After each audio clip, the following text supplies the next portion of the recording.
just to wrap up our intro to graph theory, there are a couple of ideas that I want to mention real quick, very simple things again.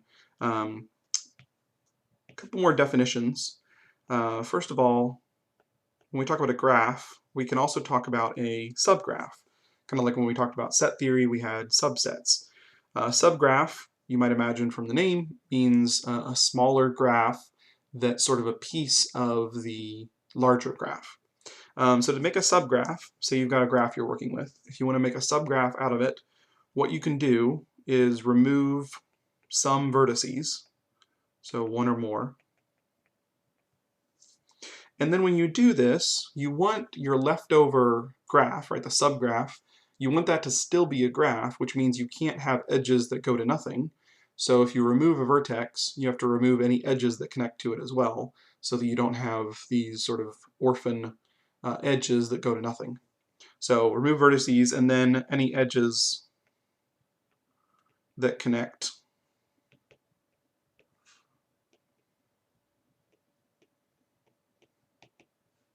to a removed node or removed vertex.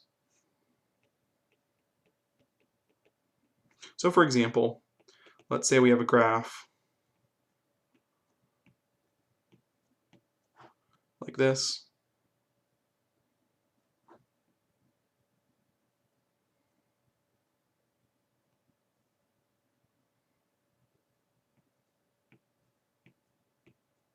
With nodes A, B, C, D, and E, and then connections, edges as shown.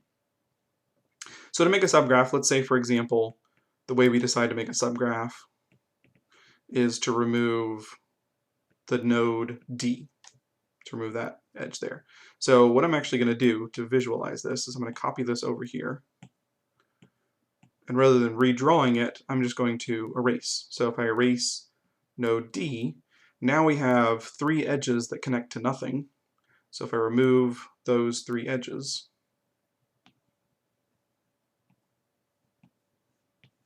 leaving this one behind, that would be an example of a subgraph of the first one. So a subgraph, the definition is just a graph that is really a subset of another graph, that has some of the nodes and some of the vertices, and not any extra ones. So for instance, if you had another edge like this, that would not be a subgraph of the first one because it contains an edge that the first one did not. So a subgraph, the idea is very intuitive. It's just sort of a smaller graph contained within one, but it is significant that it should be a graph itself. So it shouldn't have edges that go to nothing. Another definition that we'll run across and we'll use here and there is the term degree. So when you talk about the term degree, this is attached to a vertex. So when you talk about the degree of a vertex, what you mean is the number of edges that connect to it.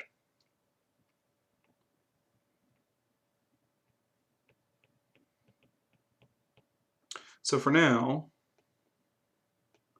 I'm going to talk about an undirected graph, and we'll come back to the idea in a second. So it's the number of edges that contain it. And when I use the term contain it, what I mean is that connect to it. So I'm thinking about it from the sort of set theory idea of a graph where an edge contains two nodes if it connects them. So the number of edges that contain it, or the number of edges that connect to it. So for example, let me draw a graph here. We have A and B, C, D, and E. And let's draw connections between them.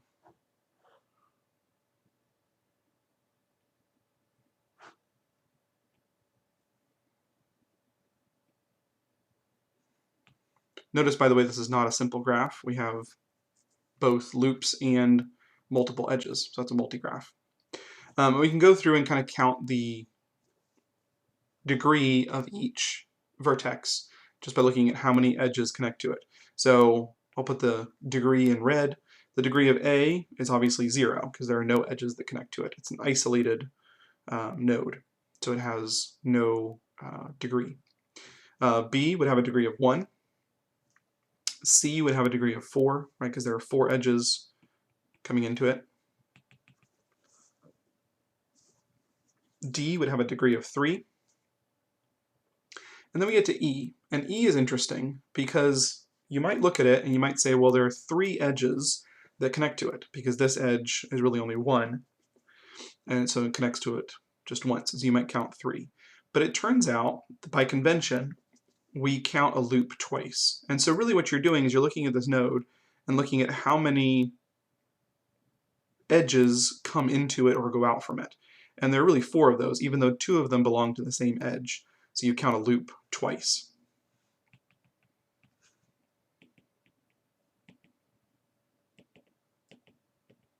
And the reason for that, we'll talk about one example of why that's important in a second, when we talk about some conclusions we can draw about degrees. But for now, just recognize that a loop counts twice. So I mentioned that this definition belongs to undirected graphs.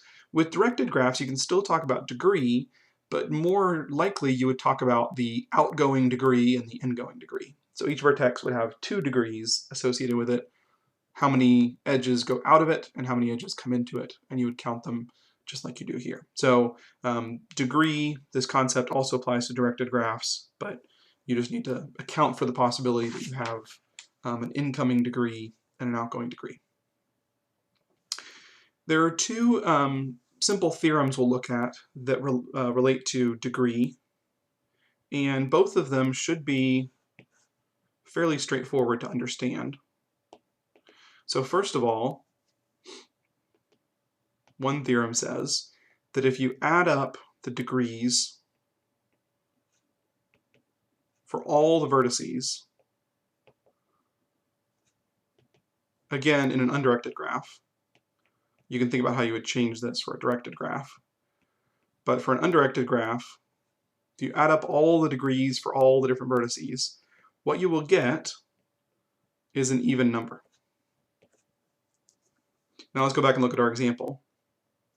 If we add up the degrees, we have 1 plus 4 plus 4 plus 3, which is 12. Sure enough, that's even. And you could keep drawing examples and trying to look at this. But the proof for this, and I'll put proof here in quote marks, because we're not going to write down a formal proof, but the proof is really pretty simple. It's pretty easy to understand. If you think about this, maybe you want to stop the video and think about it for a second and think about how you would explain or prove or verify that this is true. But the reason this is true is that if you think about it, each edge that you draw contributes 2 to the total number of degrees. In other words, take this edge for instance. When I draw that edge, it's going to add 1 to the degree of D and 1 to the degree of C. And so each edge contributes 2 to the total sum. So if you add up all the degrees, it's however many edges you have times 2. That's all it is. So it's guaranteed to be even because you have an integer number of edges. So very simple proof, just this idea that each edge contributes 2 to the total number of degrees in the graph.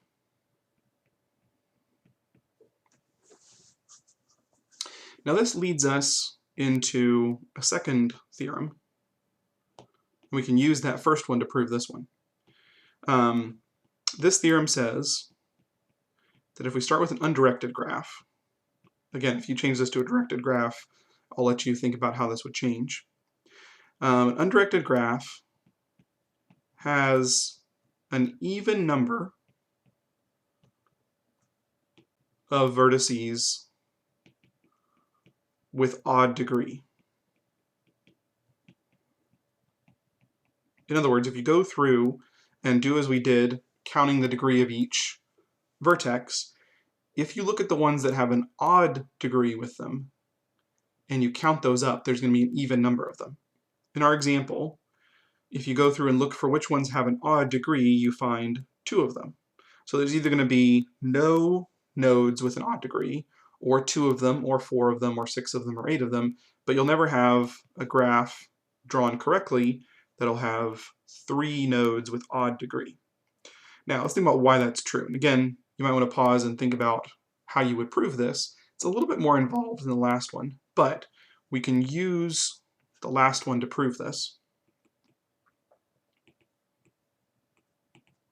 So to start out, we'll use the last theorem, which is that if you add up all the degrees in your entire graph, you get an even number. And then we'll think about, if that's true, we can split this up and think about the degrees that we get